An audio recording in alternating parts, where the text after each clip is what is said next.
2014年雑談パート2になります。パート1はなぜかウンバーマンの話だけで終わってしまいました。はい。何を話しましょうか。ボンバーマンとあと何やったかな。じゃあまず大晦日の話からいきましょうか。だいたいうちは大晦日の夜にしゃぶしゃぶかすき焼きをやるんですけど、今年はすき焼きになりまして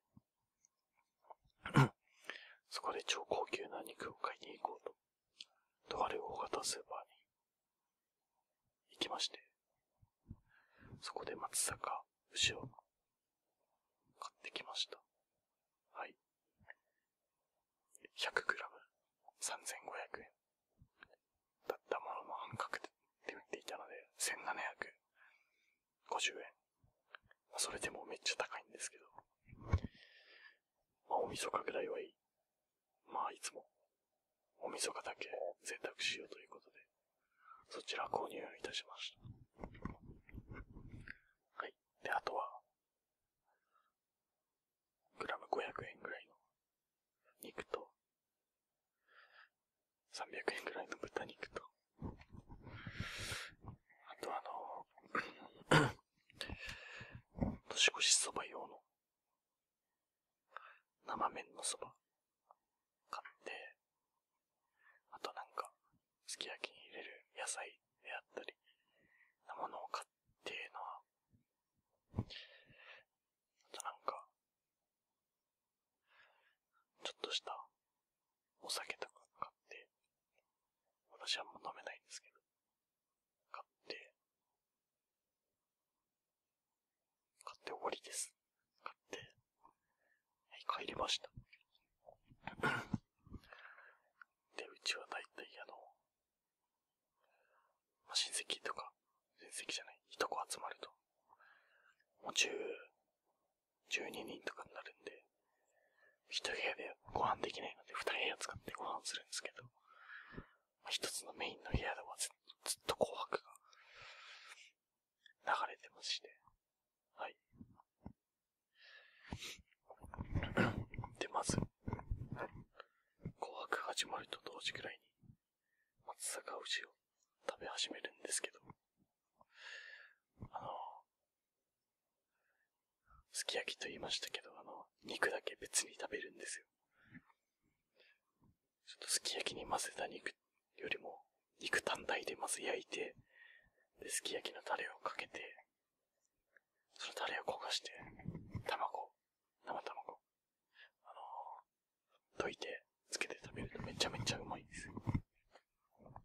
はい。で、それで松阪牛を食べて、でね、そこで発見したことがありまして、松阪牛2枚食べればもう腹が膨れるんですよ。油がめちゃめちゃ口に入れた瞬間にとろけてきて、で、油でも満たされちゃうんですよね。2切れぐらいで。だからね、かえって安い肉を大量に食べるより、松阪牛のような油乗ってるようなやつを数枚食べた方が、食べても腹膨れるんで、値段あんま変わんないんですよ、実は。だったら高級な方食べた方がいいのかなとか思ってしまいました。はい。それであと野菜を少し食べて、で、ちょっとお酒も飲んで、で、私お酒飲むとめっちゃ眠くなるんですよ。で、なぜか寝てしまって、で、起きて、多分8時くらいから寝ても起きたの10時くらいでした。はい。で、10時で、その辺から生そば茹でて食べたんですけど、めっちゃなんか、苦かったです。生のそばってそういうもんなんですかね。カップそばの方が美味しかったです。はい。食べて、で、まあなんかダラダラしてたら、来る、年越しの時が来るんですけど、私たち家族はですね、夜中の12時から近所の神社やお寺をいろいろ回るんですけど、今年は6軒ぐらいの神社お寺を回りました。はい。ですのでね、12時、24時直帰しに、もう神社に着くぐらいの勢いで行くので、だいたい11時45分ぐらいに、もうめっちゃ服を着込んで、神社へ繰り出すわけですよ。で、まず、お寺に行って、でっかい除夜の鐘を、めちゃめちゃ本気で鳴らすんですよ。誰が一番でかく鳴らせるか、対決みたいなのがありまして。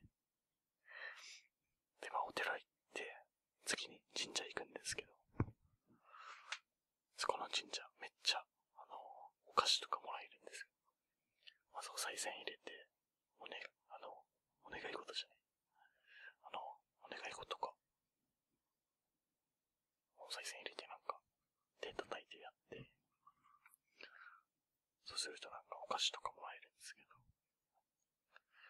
お菓子と、缶コーヒーと、みかん、数個とかなんかたくさんもらえるんですけど、で、それを、もう6カ所行くわけですから、しかも家族10人ぐらいで行くので、最終的にお菓子めちゃめちゃあるんですよ。みかんなんてもう段ボール1箱とか、そんな勢いぐらい量あります。で、お菓子も、なんか、コーラ生味がなんか20本とかになったり、あとなんかポテチもめっちゃ大量にあるんで、はい。太りますね。確実に、正月。明らかに腹のつまみ、めっちゃつまめるようになっちゃう。やばいっす。はい。ということで、大晦日は、まあそんな感じでした。で、帰ってからは、神社周り、で、神社でなんか、たまに甘酒くれるとことか、お汁粉くれるとことかあるんですけど、で、お汁粉くれるところが、美味しかったのは美味しかったんですけど、なんか、小豆の量が半端なくて、私そんな、お汁粉の汁は好きなんですけど、小豆が単体でなんか下に沈んでるようなやつは、あんま好きじゃなくて、だいぶ残しちゃったんですけど、ちょっとしかも器は紙の捨てるやつなんですけど、その返却口が、配ってる人の目の前でやって、めちゃめちゃ返しにくかったんだよ。ちょっと、いとこに無理やり、飲ませて、それでまあ返却しました。堂々と。はい。とまあそんなところで、まあ家に帰ったらもう2時ぐらいで、そっからもなんか、まあダラダラして、はい、寝ました。はい。ということで、時間が迫ってきたので、ちょっと大晦日編はこの辺で終わりたいと思います。はい。また、ちょっとまだ続きそうです。あと2回ぐらいは。はい。ということで今回はこの辺で終わりたいと思います。はい。最後までご視聴いただきましてありがとうございました。はい。パート3も見てください。